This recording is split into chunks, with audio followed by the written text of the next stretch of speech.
درېیمه غلط فهمي زمونږ او د ستاسو خلکو دا ده چې بعضې خلک وایي چې په نشه کې طلاق نه غورځېږي، چې انسان نشه کېږي که نه نو بیا طلاق نه غورځېږي. نو دا لویه غلط فهمي ده حضرت صاحب، چې یو سړی په نشه کې د غلا یې وکړله، د غلا حکم ورباندې جاري کېږي که نه؟ بلکل جاري کېږي. زنا یې وکړه ورباندې جاري کېږي او که نه؟ بلکل جاري کېږي. نو همدغه رنګې قربان شمه کو دی راولګېده ښځې له طلاق په نشه کې ورکړه او هم طلاق غورځېږي. درېیمه څلورمه غلط فهمي د خلکو دا ده چې بعضې خلک وایي چې په مذاق کې طلاق ورکړي، په لوبو ټوپو کې لوبو ټوقو کې طلاق ورکړي نو دا طلاق نه غورځېږي.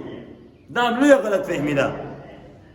خو یو انسان راولګېده او په بې ارادي د ځان نه د ښځې د جدا کولو اراده هم نشته، خو د هغې باوجود دی راولګېده او ښځې ته یې ووایي چې ته په ما طلاقه یې، د طلاق اراده یې نه ده، ځان نه د جدا کولو اراده نه ده، خو چې ښځې ته یې د طوا لام قاف دا الفاظ د خولې نه ویستل باس قربان شم دا ښځه ورنه جدا ده.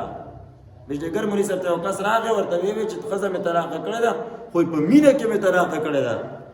بجلیګر مولوي صاحب ورته ویې چې زه وایي ته د مینې طلاق یې. نو قربان شم طلاقه دا ګپ مذاق نه مني.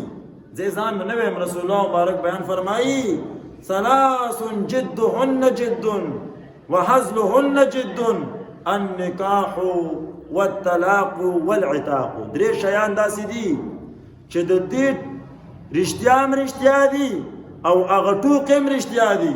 یو نمبر نکاح ته چې د ګواهانو په موجودګۍ کې یوې ښځې یو سړي ته ووایي چې ما دله ځان درکړ او سړي ورته ووایي چې قبوله مې کړې او کسان موجود دي، اگر که په دې ټیم کې د مهر او د سونې او د غیره د جایدادونو ذکر نه دی کړی بس نکاح وشوله. همدغسې په انډیا کې یو ډمه ګډېده او قربان ګانه یې ویله، طالب ورباندې راغی، مجلس لګېدلی دی، طالب ورباندې راغی، هغه ډمې ګانه ویله، وایي دستا یم دستا یم، پارسۍ کې یې ویله، منتم شدم پارسۍ کې یې ګانه ویله. طالب ورباندې راغی چې وایي کتل ډمه ګډېږي او دا ټپه وایي یو لوټې راویسته، ورته وایي منتم شدم. نو هغه طالب ورته وایي پذیرفتم قبوله مې لوټې ورنه واخیستې او چکر یې و داسې بیا راته وشوله قربان شو ته بیا لوټ ونیو، نو بیا یې هغه لوټ واخیسته که نه، هغه ستا یم دستا یم، دوی قبوله یې چې په درېیمه پرې راغی لوټ یې ورکړه، څادر خو ماشاءالله موږ سره ښې قیمتي بس ډایرکټ یې پرې ور واچو، غېږه یې ته وکړه اوچته یې کړله. خلک ورته راجمع شو چې حضرت صاحب ټول محفل دې خراب کړ. محفل نه به دا وایي زما کور ونه شوه، عدالت ته لاړل، فیصله یې ورباندې وکړه چې او دا یې طالب ښځه ده، نکاح لوبې ټوکې حضرت صاحب دا نه مني. بل رسول الله مبارک کوئی طلاق دا لوبې ټوکې نه مني. ګپ کې دې ښځې ته وایي چې زه طلاق یې بس طلاق شوله. زمونږ او ستاسو خلکو خولې خو قابو کې نه دي، د دې خو هغه نشته، پرتوغاښ یې نشته که نه شلېدلي دي چې څه ور نوبېدل، دا خیال نه کوي. نو قربان شم دی به لوی خیال کوي. بل عتاق ته چې غلام دی ګپ کې دې ورته وایي چې آزاد مې کړې، بس آزاد شه بس. درې شیان دي چې د دې ټوکې هم رښتیا دي او رښتیا خو قربان شم هسې هم رښتیا دي. دا لویه غلط فهمي ده چې په مذاق کې مې ولا طلاق ورکړی، دا به نه واقع کېږي، نه طلاق واقع کېږي. پنځم نمبر غلط فهمي هغه حضرت صاحب دا ده چې خلک وایي لکه چې څنګه نکاح دپاره د ګواهانو ضرورت دی نو همدغه رنګې وایي طلاق دپاره هم د ګواهانو ضرورت دی. دا لویه غلط فهمي ده.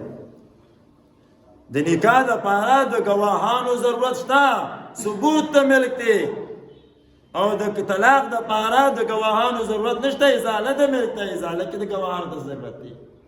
د ګواهانو ضرورت قربان دا لویه غلط فهمي ده زمونږ او د ستاسو خلکو. دا مشهوره ده اوس خلک وایي، زه هم دې خبرو کوم دې تقریبانې برنګېخته کړی یم چې زه وکړم د خلکو ته تقریر. خلکو همداسې بار دا مسلې راځي وایي چې څنګه نکاح دپاره د ګواهانو ضرورت دی نو همدغه رنګې وایي طلاق دپاره هم د ګواهانو ضرورت دی. دا خبره ځان سره واوره. یو انسان راولګېده ښځې له یې په توره په تنهایۍ کوټه کې هېڅوک نشته، نه ګواهان شته، نه ښځه شته، ورونه یې ځان پسې بند کړي دي، لیټونه یې مړه دي، په بړستن کې سر پټ کړی دی، او بیا د خپلې ښځې له طلاق ورکړه، نه ګواهانو واورېده او نه ښځې واورېده بیا هم ورباندې قربان شم دا ښځه طلاق ده. دې باندې پوهېږې زمونږ او ستاسو معاشره اوس لوی سردردي طرف ته روانه سردردي دی. وجه دا ده چې په نوم ناسته په نوم د دوی او قربان شه په حقیقت کې د ده نه وي. په دغه بنیاد باندې ډېر لوی دا نکاح ډېره عظیمه رشته ده. د الله پاک ورته لباس ویله، د لباس چې دا ښځه د ستاسو لباس دی.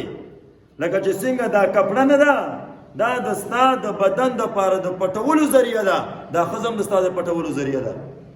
لکه چې څنګه دا کپړه د ستا د بدن هرې حصې سره لګېدلې ده، نو همدغه رنګې دا ښځه د ستا د بدن هرې حصې سره لګېږي.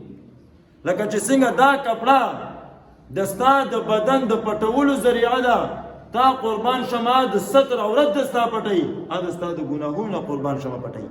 دی به ډېر خو لحاظه ډېره چې څومره مضبوطه ده او څومره همدغومره باریک هم ده. ګورې ډېر لوی احتیاط پکې. نو په دغه بنیاد باندې دا لوی غلط فهمې دي. نشه کې طلاق واقع کېږي، طلاق دپاره د ګواهانو ضرورت قربان شمه دا نشته. ګپ شپ کې طلاق واقع کېږي، په غصې کې طلاق واقع کېږي. خو یو ښځه حامله ده او دا خاوند ورله طلاق ورکړي، عموم قربان شمه طلاق واقع کېږي. یو شپږم نمبر غلط فهمي ده، هغه لږ اوږده ده، انشاءالله وختم دی او بیا روانه جمعه بیانېږي.